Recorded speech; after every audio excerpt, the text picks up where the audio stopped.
Oh my goodness. What is happening? I'm not even sure. Is this thing on? It's not even fully rendering. There we go. Hello, good afternoon. No promises how long I'm going to stay here because I went live the first time and OBS totally crashed and I had to restart my whole computer. So if it crashes again, I think I'm going to need to, I don't know, do some reconfigurations before I can live stream. I didn't think that was actually going to be a problem when I had this grand plan of live streaming. I was thinking lighting and audio. I wasn't thinking OBS can't run on my 3-year-old MacBook Pro, which it should be running on perfectly fine. I'm here, I think. Hello. Hi, friends. I made it. Welcome to the premiere of the Psychgeist stream, which I hoped would go more smoothly in the first couple minutes than it has. But here we are. How is everybody doing? I hope that you are enjoying your Saturday morning or afternoon, depending on your time zone. I'm in Eastern time. Hi, thank you for the follow, News GP.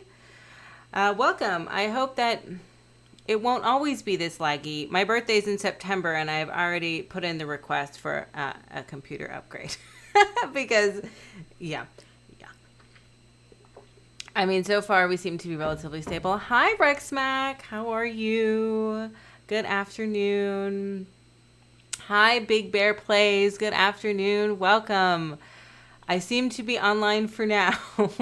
I was saying how, well, if you tried to see when I went live like 3 minutes ago and OBS crashed, I'm slightly concerned about the stability of my computer being able to stream my face, which you think it would be able to do, but it is doing at the moment. So I just want to do a check-in and see how everybody's doing. We have some fun things to talk about today. I had like these grand plans of making all these really cool overlays. I'm kind of scared to toggle through them because I don't want my computer to crash, but we'll give it a try. Hey, there we go. So came up with some fun things to talk about today, mixing the science of games, which is, where I thrive. That is my sweet spot. For those of you who aren't familiar with me, I am a research psychologist. I have been studying games and gamers for more than 10 years. I also am associated with Take This, which is a mental health nonprofit that works in the gaming space. I play Dungeons and Dragons every other Monday on Twitch, and that's my campaign right there. Mm-hmm. Boop, boop. There that is. And I'm a huge fan of science is power, knowledge is power. So I thought there was a space missing where we could talk about the science of game studies. I, from the very beginning, have been on kind of a soapbox about how information in the scientific community generally doesn't trickle out enough as it should to people who are not within the ivory tower of academia. And I've always had a mission to make that barrier more fluid, to make sure the information we have in science gets to the people who it would help most, the parents, the game players, the game makers, when it comes to game study science specifically, since that is my area. So I'm hoping that this stream is one of the ways in which we can help do that. So I do have my Twitch things and all the things I'm supposed to be looking at, and I feel like they're not updating because you can probably hear my computer whizzing at 1,000,000 miles a minute. So if something happens and I'm not responding to it, I apologize. I just refreshed, so hopefully that will be fine. So I thought we'd start off today talking about Animal Crossing, which has been my go-to of the pandemic. I'm sure I'm not alone in that. Hey, Mr. Gao, how are you? Happy Saturday. You came just in time. Mr. Gao, I see him every now and then on Twitch, so he knows about my love, or they know about my love for Animal Crossing. And we were just about to start talking about Animal Crossing, because I know that I am not the only one who has been playing it ad nauseum during the pandemic. I haven't played too many games since my children were born. My oldest is 5. And Animal Crossing, I think I've played more than any other game in perhaps the last 5 years, the last 6 years. I've been playing a lot of it. We have a running joke on Brain Noodles, which is a podcast I do for geeks like us every other week, that every time someone mentions Animal Crossing, you take a drink. But it's like always me who mentions Animal Crossing. I play with my 5-year-old. It's been a really good way to, stress release during the times of COVID, And I've also done so many interviews about Animal Crossing. I've been speaking to the media for years about games and gaming, and now anyone wants to talk about it's Animal Crossing. It's funny. But I came across this news article this week, which is why I mentioned I wanted to talk about it. I have it here for you about Animal Crossing fatigue, and that people are getting tired of it, or they're getting tired of the daily grind. Let's see here. Let's see if I can make this magic happen. Oh, there we go. Are you suffering from Animal Crossing fatigue? I mean, maybe a little bit I am. Maybe. It's possible. I will say I haven't played in a few weeks. And I'm sure that my city is overrun with weeds. And, sad neighbors. I tell my daughter sometimes, I play with my 5-year-old. She is a huge fan. And I tell her every once in a while. I think it's subverting my own guilt. I'm like, can you log in and check on the neighbors and make sure, that Bettina hasn't moved out? Or Clay. Clay is my favorite neighbor at the moment. He always talks about food. I feel like we're kindred spirits. But, so anyway, this article came out about Horizon fatigue, and it was talking about the daily grind of it. But when I played World of Warcraft, and I'm sure it's still now with World of Warcraft, they have a lot of daily quests and daily grinds. And I wouldn't say that it necessarily caused fatigue for me, but I could see how it could potentially cause fatigue for other people. So they interviewed multiple people, and they asked, how are you doing with Animal Crossing? And one said, I'm over it. Now my house is too overrun with weeds. I'm not going back. The other person said that they're still playing a lot, but they think it's COVID related, and perhaps when COVID is over, they're not going to play as much. And then the last person was like, oh, I just dip in and out. It's not necessarily fatigue or not. I mean, I like the idea that you could go in every day and go fishing and go in every day and see the neighbors. That's very comforting to me, the regimented aspects of Animal Crossing. It's actually what I talk about this month. I'm doing, as you all, maybe some of you know, maybe some of you don't. Every week there's going to be a new YouTube video that comes out, and one of the videos that's coming out is an academic rambling about Animal Crossing and why I think it is the game of the pandemic. For me, I know my town is overrun with weeds, but I like the idea of going in every day and pulling a couple weeds and catching a couple fish, although, as I mentioned, I haven't been on lately because I've been trying to set all this up, which, again, I didn't intend for, computer problems to be the thing that kept me away, but we'll see.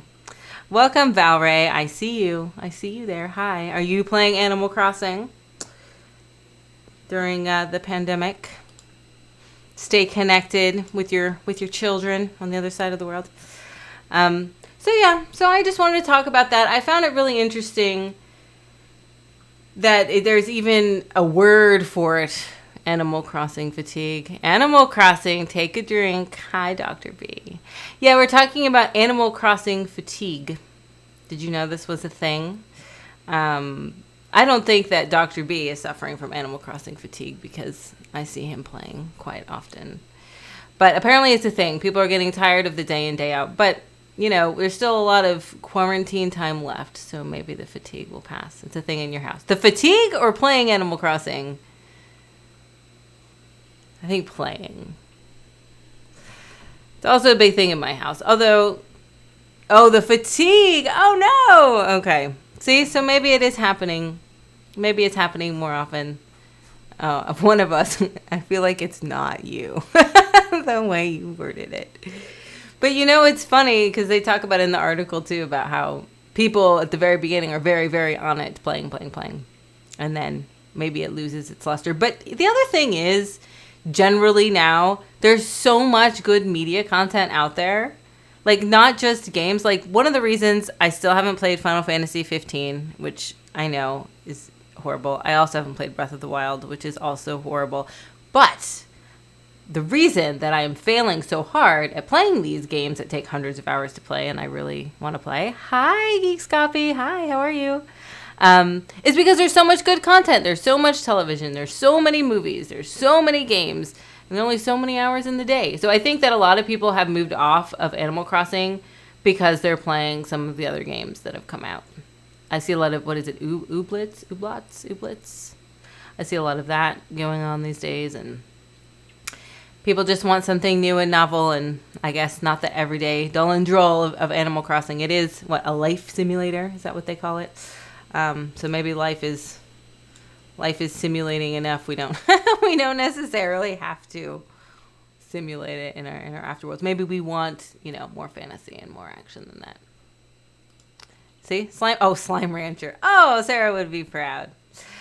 I'm doing well now that we're live. Again, if I crash, I probably won't be coming back. I already crashed once and I had to do a reset, and it was very stressful. And I think as you hear the whiz of my computer being picked up from my microphone, I think some upgrades have to happen before my face can smoothly be projected into the interwebs of Twitch. Ooblets!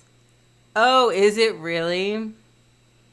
Oh, so that's interesting if it's like Animal Crossing and a lot of people are playing it. So maybe it isn't about the everyday. Maybe it's just our attention spans and we want something new and different if it's the same kind of simulation game. Yeah, you play yourself out of playing. I guess that's true. I'm more of an RPG person, so I play until the story's over. That's more of a good end, I guess. With simulation games, that is true. Like The Sims. Like, you get the new Sims. I remember when Sims, was on its 1700th expansion pack. And I would get them all. But it's like you can only, they would have a new little hit of novelty every time, Making Magic came out. Or whatever. Get a, new job pack. Or pets. But yeah, there would definitely be some fatigue there. I think with role-playing games, maybe it's slightly different because you're just trying to get to the end of the story. There is a point at which you stop grinding. I guess that's true. It's funny that Ooblets is another Animal Crossing. Yeah, let me switch to here. I have some more science to talk about today. If we are done talking about Animal Crossing, I can wait a minute. There might be more chat. I'm surprised that Dr. B, that you're not playing in your house anymore. I mean, I'm sure your hat collection is not complete. He's quite the hat connoisseur. Would you say that Ooblets is... Are you playing Ooblets, Geekscopy? Oh, you're the one playing. Okay, I got that wrong then.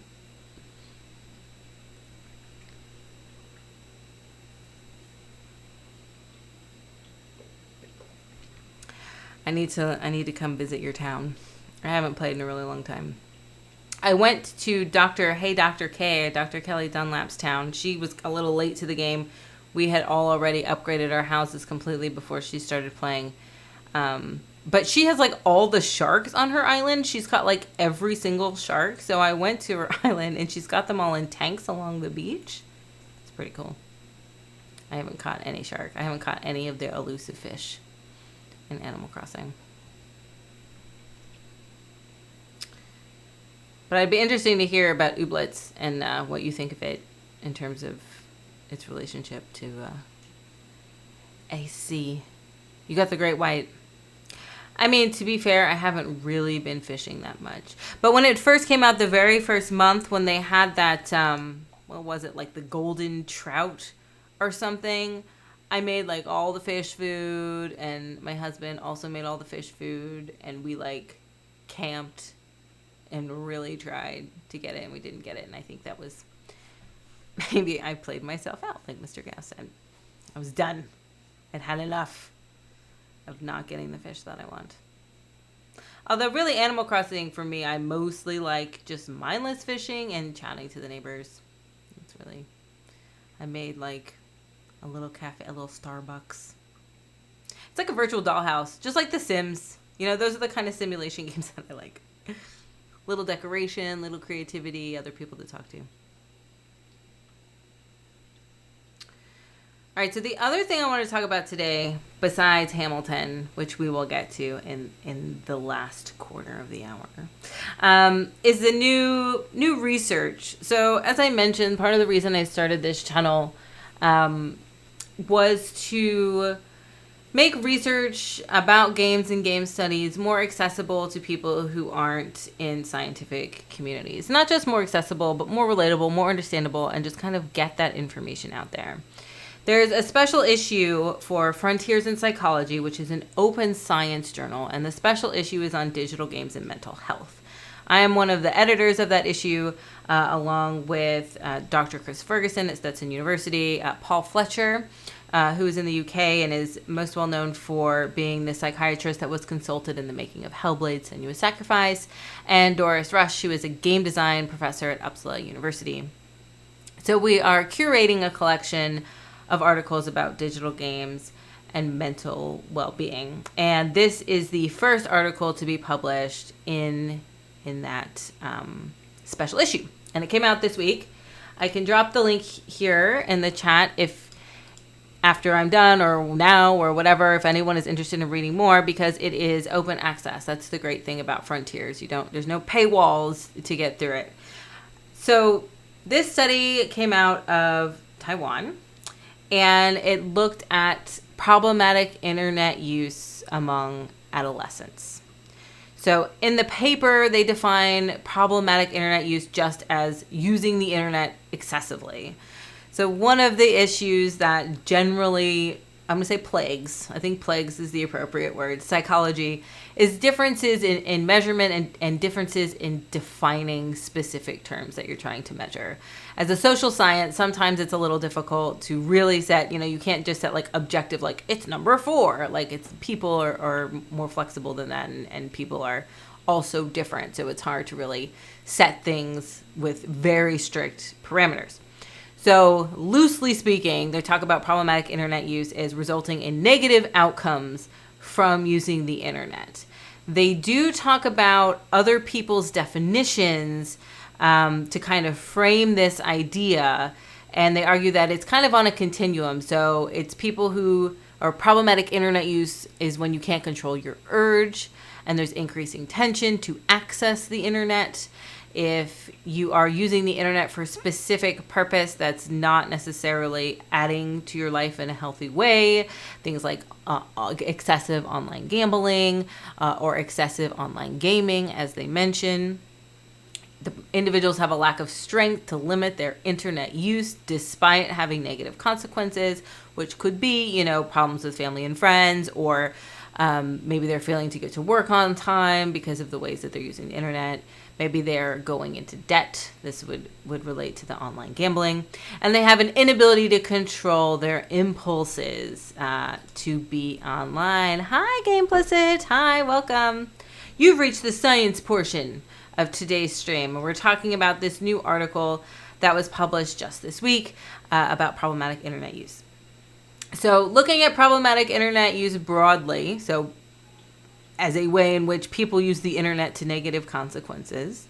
What they were doing in this study is they were looking at the things, the antecedents, the things that preceded, that maybe contributed to the problematic internet use itself. So they looked at cyberbullying.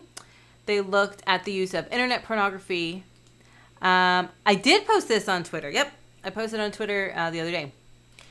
And they looked at internet fraud, which is broadly defined as scheming to commit a crime. I think maybe I'll leave this up, actually. So they looked at if people are bullying other people online, if they are consuming, watching, whatever, soliciting internet pornography, and if they're committing any kind of internet fraud, which was broadly defined as scheming to commit an online crime. So things like phishing, it could be things like spam emails or credit card fraud. And then they looked at the role of online community.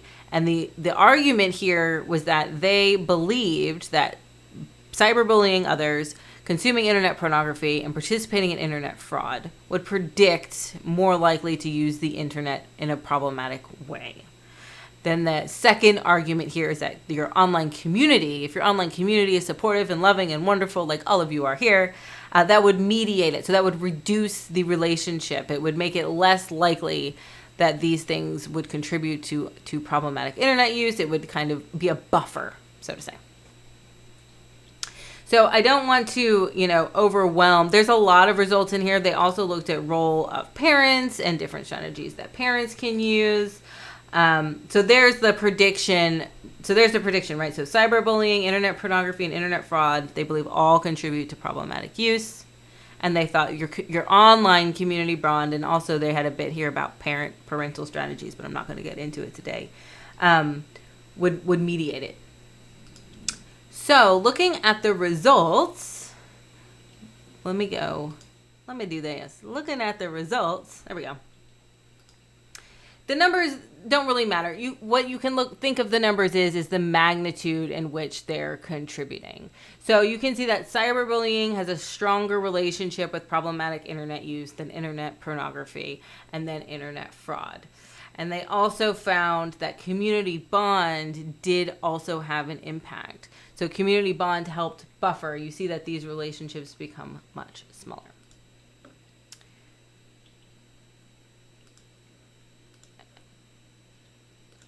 Hey. There we go. So, what does this matter? Why are we talking about this? The reason I found this study so interesting is because of the topic of internet gaming addiction. So, the APA talks about internet game addiction. That is how they classify gaming addiction. Now, it's not classified as an official diagnosis. It's in the back of their diagnostic manual as something that requires further research. But it's interesting. Yeah, I know.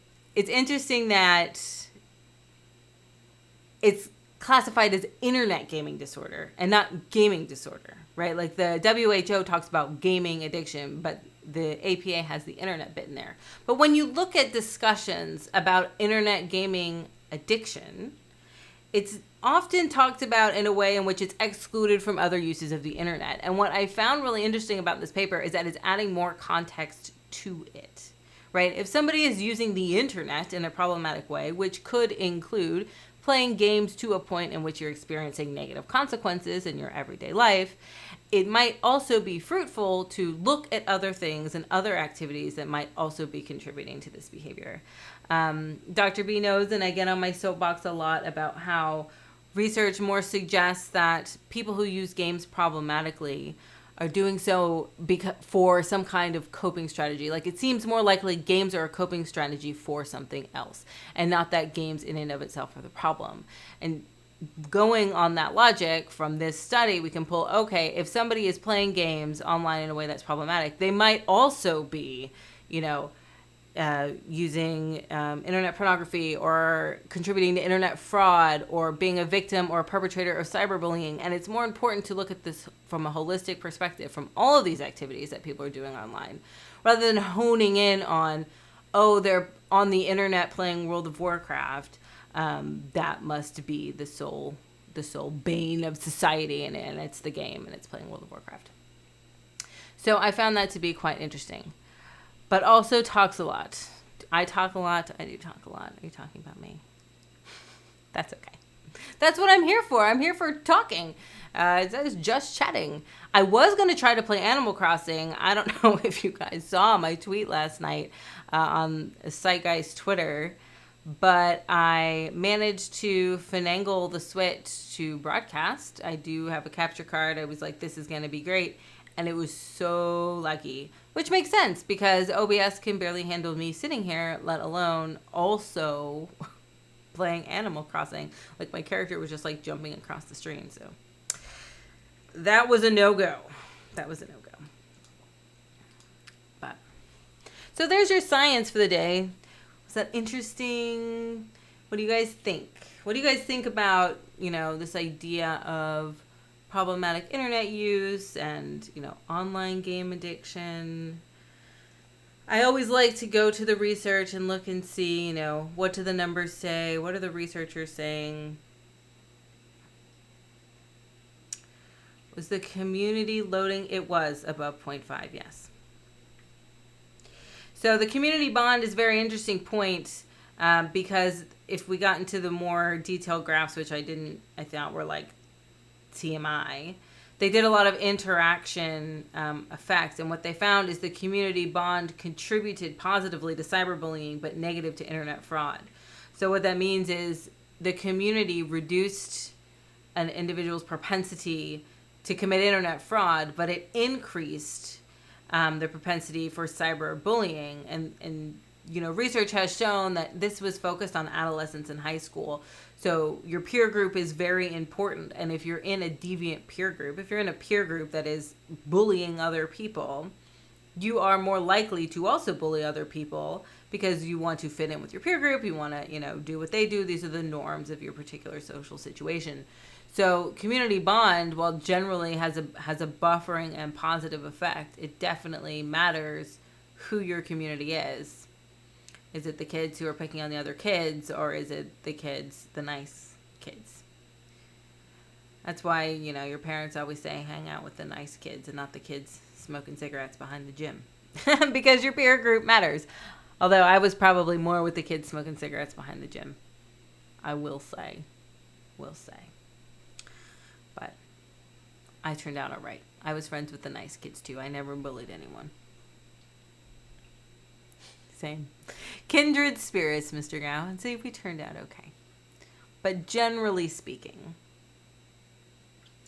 it's important who you hang out with. I have a video on my YouTube channel, an old video. So many years ago, 4 years ago, I first had the idea of creating YouTube content based generally around psychology and just kind of like what I was thinking. It wasn't specifically focused on games at that point. And I did a series of videos called Spotlight Sessions, but they are archived on the YouTube channel. And it's like a little time capsule, I will say. I looked, 4 years younger, but I did one about you are the company that you keep. And if, you have that one friend who every time you hang out with them makes you feel bad about yourself, that energy is contagious. Emotional contagion is a thing. And so it's important that you surround yourself with people who bring you up. And, you can smoke cigarettes behind the gym, but also have those other people. First degree is in neuroscience, and part of what interested me way back in the book, in The Shallows, what the internet does to our brain. I think it still holds up, but worse so. On neuroplasticity and how rapid info and the reward, all the internet is unprecedented at a pace of change. Since I've noticed my ability to focus has gotten worse. That is a really interesting point, Danielle. I would love to read more into the research about reduction in attention span. I do feel like there's something there. I don't want to speak from a platform of me being super informed about it because I'm not. But the internet and games and digital media, they are produced to be rewarding. And as I was mentioning earlier on the stream about The Sims, you play and then you get bored of it and then, oh, bing, here's something new and novel, the Making Magic, expansion. And you play and you get bored and, oh, here's the Pets expansion you play. So that is working on that same mechanism. And I do wonder about reduction in attention span. I will say I talked to a neuro-ophthalmologist. That is a thing a couple weeks ago. So someone who focuses on the neurons and the neural connections in the eye. And he said that 10 years from now, more than half the population is going to be nearsighted based on the research he sees because of the way that we're using digital media now. And so the idea that it can evolutionarily, it can impact our eyes and our vision based on the way we're using media. I mean, I see that there is, with the neuroplasticity, there is some effect. There is potential for these things to have that kind of effect on us in terms of lowering attention span. Just because we get so used to the constant, like something new, something novel, something new, something novel. Slight tangent, but I'm curious to hear your opinion on the design of games like Journey. Old school. Sky and the way they try to handle online non-toxic communication. I'm not familiar with Sky. I'm not familiar with how they try to handle non-toxic communication. Journey Journey is the game where you're that little person in the Red Riding Hood outfit, right? And you're going around the flowers and stuff. That's what I thought of. I might be thinking of a totally different game. Correct me if I'm... Okay, that's the game. Okay. That was not online from what I recall. Do tell. Which way do they try to handle online non-toxic communication? Because I would love... Oh. But you can't communicate? Addie Rampage. Oh, it's fine, Danielle. I got you. It's very interesting, and it's a very good point. And maybe that's something I can talk about on another stream. I can do my research and get back to you about the stuff about attention span, because that's really interesting. Yeah, it's through singing. Yeah, that's interesting. That's all coming back to me now. That is such like a deep cut, and like my memory from the last time I played Journey to now, my memory's not very good. So, pardon me, I have some water. I think, well, that's one way to combat toxicity, being completely unable to interact with the other person. And I think that's a really interesting point.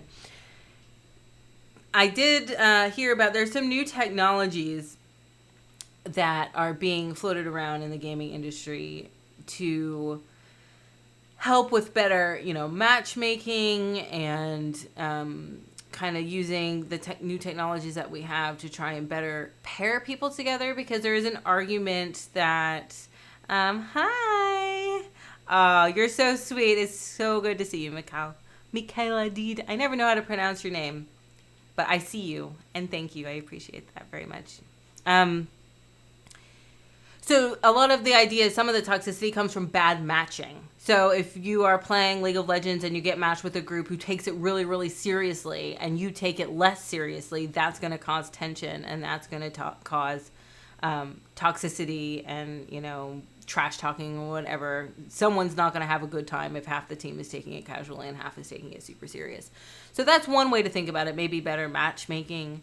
I think that to change toxicity in the gaming community is going to take a top-down and a bottom-up approach. This is actually where my current level of thinking is in my own research that I'm interested in doing, is about creating more welcoming gaming communities. Because, gaming communities grew out of the era of the arcade, where the people would go who felt isolated or who felt they didn't have people who shared their interests. They were the outcasts, right? And they bonded together, and that was like, oh, we'd go to the arcade, and that was their social group. And now games have become so ubiquitous, which is wonderful. I think everyone should get to participate in games. But it's also created, some negative repercussions, I think, to the accessibility. Michaela Didi. Excellent. Hi.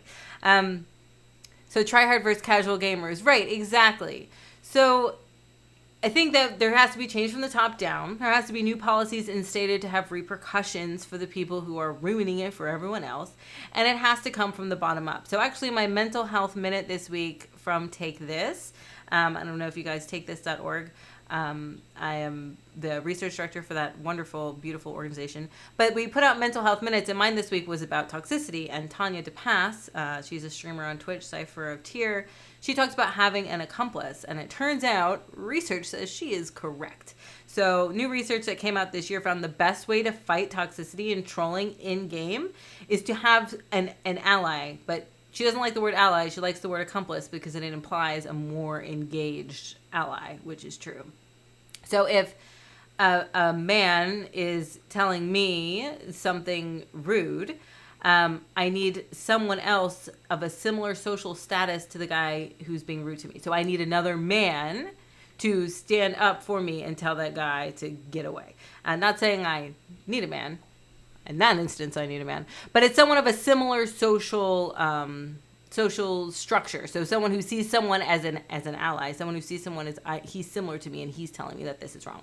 That is the best way to get it to immediately end. Now, from the top down, there needs to be more repercussions. I mean, I gave a talk this week at a Girls Who Game camp, which was amazing. And I got to talk to a whole bunch of, girls. They were like 11 to 13 years old. They're all super into Overwatch. They were wonderful. And when we went to Q&A, every question was about the toxicity of gaming cultures, and it was heartbreaking. And I said, well, the first thing is you report the toxicity in game, which I always suggest. It needs to be, chronicled somewhere. And every single one of them was like, but it doesn't do anything. But nobody responds to it. But I can report them all day long and they're still playing. So something has to happen too from the top down. There needs to be better structures put in place from either, I don't know if it's the game makers or if it's the people who make the hardware or if it's, the people who run the servers or where it needs to come from. But something needs to change from the top and then also from the bottom. And then hopefully in the middle we can reclaim our term gamer. We talk a lot about reclaiming the term. I would love for that term to not be associated with like hate and rudeness and instead go back to being associated with, the community that I love. I definitely went to arcades when I was in middle school and high school.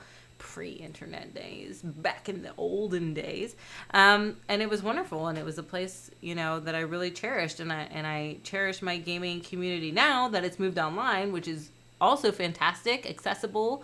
I can hang out with Michaela DD and the Dr. B and Mr. Gao and Rex Mag, all the people on here who all live in different parts of the world. That's great. But I don't also want to be trolled while I do it. Because I'm really bad at FPS games, and if I try to play that, trust me, I get trolled hard. Nobody's nice to me in those games. Because I need to be with the other casual players. I know that mismatch is something the Fair Play Alliance is looking at. Yeah, I think that mismatch is one wonderfully easy way to combat it at least a little bit. It's a good first start. So it's not going to solve everything. I did hear a statistic that there was some research done by Intel that found that 95% of toxic behavior is not consistent. So the people who are committing it is not consistent, which to me would imply, I haven't seen this actual research, I just heard that statistic, would imply that 95% of toxicity is what I would consider mild toxicity, or things like trash talking, or things like spamming, or things that seem more transient than like the further end of the spectrum, like doxing and hate speech and that sort of thing. So if 95% is this kind of casual toxicity, I wonder what percentage of that could be alleviated from fixing the matching. I think a significant proportion. Somebody fund me. I'll figure that out for you. Are you familiar with the recent allegations that have surfaced throughout the Smash community? No, I am not. Duncan Salts. Please tell me. I would love to hear. Is it specifically with the Smash community that something has happened? I think it's helpful for the community management to have an official statement on accepted behavior. Yes. Boundaries are not only good for my elementary school age children, but boundaries are great for everyone. Victoria Tran, who works with Kit Fox Games. Ooh, I pulled that one out. I thought I was going to forget it. Kit Fox Games, she wrote a wonderful article about, I don't know if Dr. B, you're here. If you could link that. Oh, I don't know. Can you link things in Twitch chat? I'm new here. I'll figure that out. Victoria Tran wrote an article about community management, and she laid out specific things that have worked for her and that she thinks are good things to incorporate. And one of them is specific accepted behavior. What this community is about, what we are going to accept, and where the lines are drawn. And I think that having those boundaries is really important and can alleviate some of the problems that we have now. There we go. There's a link. Thank you so much, Addie Rampage. You and me in Overwatch, it'll be hilarious. You know what? I'll do that for charity. If Dr. B is the clinical director of Take This, we work together, and he's generally a lovely human. That would be hilarious, and I feel like in order for people need to pay money for that hilarity. If we could do a fundraiser, I will put myself up. He already put me up to play a horror game, which may be funny for other people, will not be funny for me. How bad I am at Overwatch, if you are equally bad, will be funny for everyone. I would rather do that than play a horror game because I'll just be screaming and crying.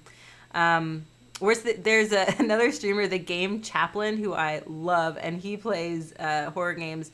That's how I play horror games, is how he plays horror games, if you're familiar with him. Just like screaming and like being scared of everything. It is fun to watch, I will say, but it's not as fun. Hi, Daz. Thanks for following. Welcome. It's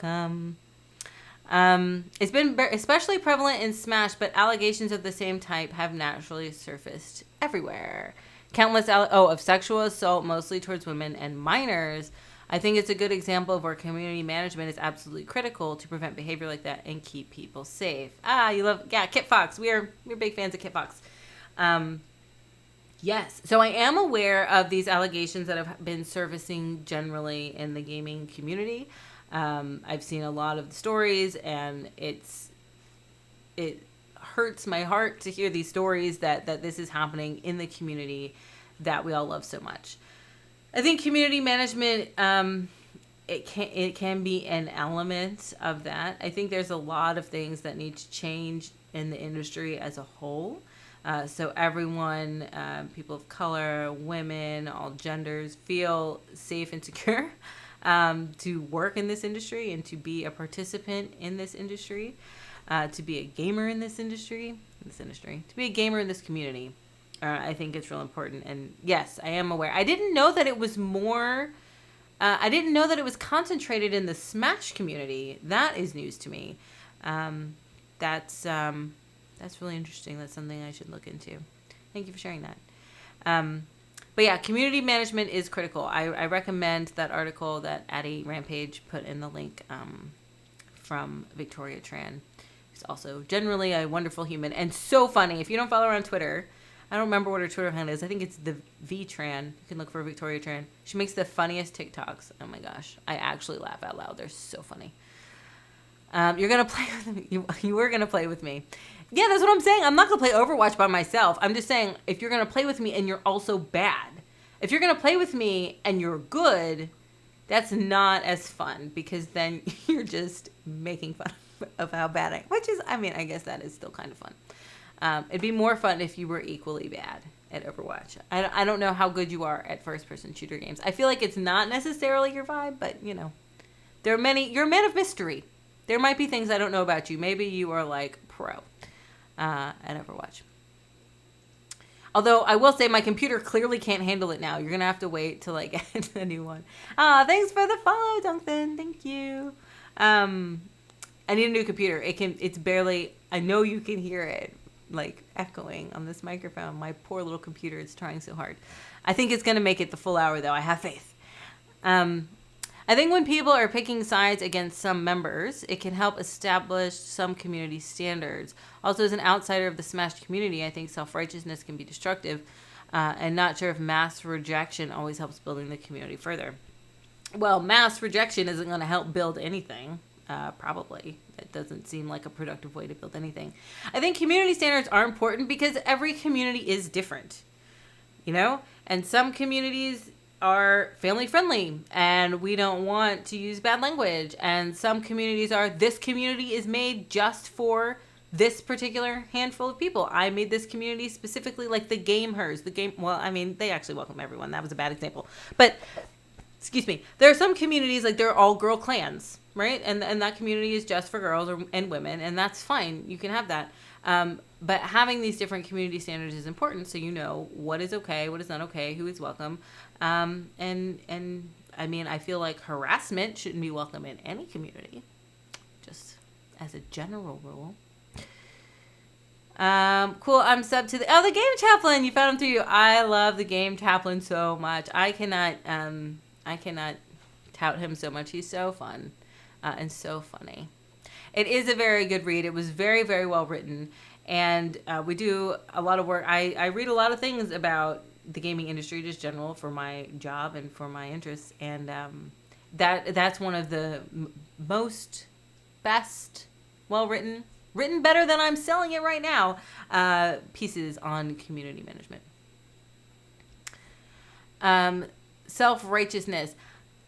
Would you like to explain what you meant by saying self-righteousness? I mean, my interpretation was self-righteousness generally like thinking you're better than someone else. Which, again, is not going to foster change or empathy to have that stance. Don't know the full story. I meant the community decides to punish members on top of them being already banned from championships. Well, I mean, that's totally different. So, how the community responds versus how, the authorities respond. If somebody is sexually harassing another individual to the point in which it's causing, any point, honestly, there's not really a line there. If someone is sexually harassing somebody else, that should not be acceptable in the community unless, that is the standard of the community, which, again, shouldn't be the standard of any community as far as I'm concerned. Especially if there's anything happening with minors. I mean, I feel like it's just all, they should not be in the community, and there's the door. I'm not certain what additional punishments you're referring to. I mean, again, that's what I'm talking about, too, like the top down and the bottom up. It actually does need to come from both sides. You need to have the top down, what are the repercussions from the maker of the game, or what are the repercussions from the people who are, hi, Barallin. Sorry, I am like lagging and I see your name like it's got an animation. I try to take all the animations out, so I'm like thinking halfway. Hi, thank you for following. Welcome. So yeah, to combat toxicity, really it has to come from the top down and the standards and the community standards and the rules from the people who make the games and the people who run the servers, and it needs to come from the bottom up from the community itself. That's really the only way you're going to get culture change is from the bottom up, but it can be supported by what's happening from the top down. So as I mentioned, I was talking to girls who game. I don't know if they're here. They said they were going to try to come, but they're still in summer camp, so I don't know. If you're here, hi. I was talking to some lovely girls, young teenage girls, about they do competitive Overwatch and esports, and they are experiencing a lot of hostility and toxicity in Overwatch. And one of them even said, I'd love to play Rainbow Six, but I can't because the community is so toxic, like I won't even play. And that's terrible. That's terrible. And nobody should have to say, I don't want to play this game because I know the community is so rancid that I don't want to expose myself to that in order to play. So things have to change. Oh, my point was, so they say, why am I reporting? It doesn't matter. When I report things, they don't even read it. One of them even said, and I think it's like a direct quote, like, I report it just so they can say people are reporting things, just so they can say they do something, but I know they're not. And they should be. They should be. Games should be welcoming for everyone. And I would say that some companies and some communities are better than others. As I mentioned, she had the impression that Rainbow Six was a particularly toxic community, whereas she played Overwatch, and while she experienced some toxicity there, it clearly is not to the same extent that it is in the Rainbow Six community from her perception. So it'd be interesting to even talk to the different gaming companies, to get at the table and say, what are you doing, and why are some communities better than others? Why do I feel comfortable knowing that I can log into Overwatch and things will probably be okay, but I know that I can't go log into this other game because things are going to be not so good for me as a woman playing, or as a person of color playing, or as a noob. If it's a shooting game, as a noob playing. Yeah. Culture can change from the bottom up. Culture has to change from the bottom up. You can change the rules from the top down, and I think that supports the culture change. But the culture has to change from the bottom up. And if people aren't willing to be the accomplice, the active ally, if people aren't willing to champion that, if people aren't willing to go the effort to report people who are mistreating them in game, if people won't go through the effort to install that extra layer of matchmaking system to try and get better matching, then it's not going to change. It takes active effort. Active effort. It's not just going to change on its own. For sure not. It's going to take effort from both ways, the bottom and the top. What additional punishments do you mean? Do you mean like social ostracizing, which I imagine is happening, but I mean, I'm not going to say I'm against that, because I feel like these people were not being very kind and nice to the other people around them. And that is really why people get socially ostracized in the first place. They were doing something wrong. They were not making their community a welcoming space for everyone. So that's no good. One thing I've heard Overwatch does that I quite like is they filter out GG, EZ, and replace it with very... Oh, that's awesome. If that's true, can anyone confirm if that's true? because that is very wholesome and I love it. That's sweet. That was oh, shut up. That is so cute. Oh, I hope that's true. Is there any Overwatch players here? If not, I'm going to ask those girls if that's true. Oh, that's really sweet. But see, that's one way that change can happen from the top down, and a really easy change. The changes we're talking about to make games less toxic environments for everyone, these are long haul, right? These are the long game. You make small incremental changes, and over time you hope the culture will shift around it, which is how we got to this place in the first place. The culture of misfits in the arcade wasn't full of, hey noob, or hey woman, or hey person of color, you don't belong here. Not in the arcades I went to, and I grew up in a small town in Texas, so if there was going to be exclusionary communities in that arcade, I guarantee you it would have been in that small town in Texas. But in that arcade, everyone was welcome, and everyone was loved, and everyone could be who they were with no judgment.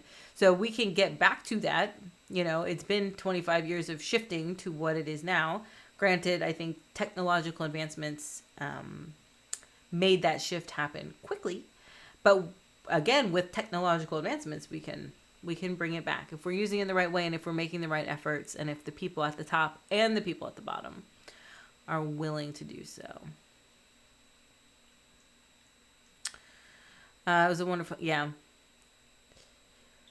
I think I want all games to put in compliments for when people are trying to say something mean.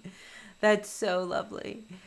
I think an important thing to keep in mind too is that minimizing toxicity is a matter of accessibility, almost in the same way that accessibility for disabilities and whatnot. What do you mean minimizing toxicity is a matter of accessibility? You mean like addressing it? Like taking the time?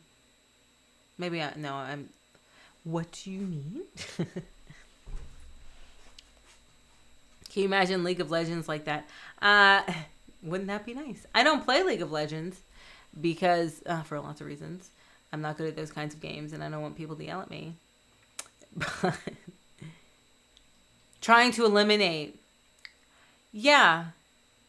Keep in mind that trying to eliminate toxicity is a matter of accessibility, almost in the same way ensuring accessibility. But you know, these days, in the last year, I would say I've seen a lot of strides, not perfect by any stretch, but I've seen a lot of strides in working to make games more accessible with the different features in the settings and that sort of thing. It's not perfect, you know. Animal Crossing, going back to what we were talking about earlier, I've seen a few posts about when the shooting stars come, there's no other way to know they're coming except for the sound, and that's not very accessible. But these conversations are happening more now than I think they ever have.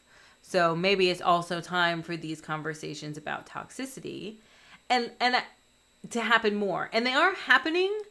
Like, we're talking about toxicity, but I'm not really sure that these conversations about toxicity are happening in the room where the decisions are made. In the room where it happens. I had to get one Hamilton quote in there. Hamilton was going to be my third point of the day. So there we go. There's my Hamilton quote. Luckily, I had only a few moments with toxicity. I remember learning a lot of curse words from Far Cry. Yeah. And the thing about toxicity, too, it's like, you know, a lot of us have our big girl pants or big boy pants. We can handle it, and it's fine. But it shouldn't be something we have to handle, number one. And number two, for the younger players, like my daughter likes to play games, and some of the games are networked online. I turn off all the chat functions because I know what can happen there. And it's one thing to want to turn off the chat functions because, like, stranger danger is a real concern for kids. But it's another thing because I feel like people are going to say mean things, and she's going to learn curse words, or they're going to, you know, just not be very nice. And, you know, life's too short for that kind of negativity. It shouldn't be something in our community of fun, playful spaces that we love. It shouldn't be like a key component of that, like it does seem to be. Conversations are really dear to me. These conversations are really dear to me too. Thank you for being here to participate in them. This is why I'm here, and I hope my computer doesn't melt so we can do it again. My girlfriend is a disabled gamer, so as a game dev, I've been gifted with a very valid perspective on accessibility. Yeah, that's wonderful. That's wonderful. Every time I go to PAX, I always stop by the Able Gamers booth, and the stuff that they do and the stuff that they make is really, really wonderful and amazing. And I also follow Cherry Ray. I don't know if you know about her or them. If you don't know if you know about them on Twitter, but they are also an accessibility consultant for games, and they do a lot of great work. Able Gamers, yes, Able Gamers. There's a lot of really good nonprofits in the gaming space. I have to say, before I started attending PAX conventions on the regular, and one day, post-COVID, maybe I will again attend one.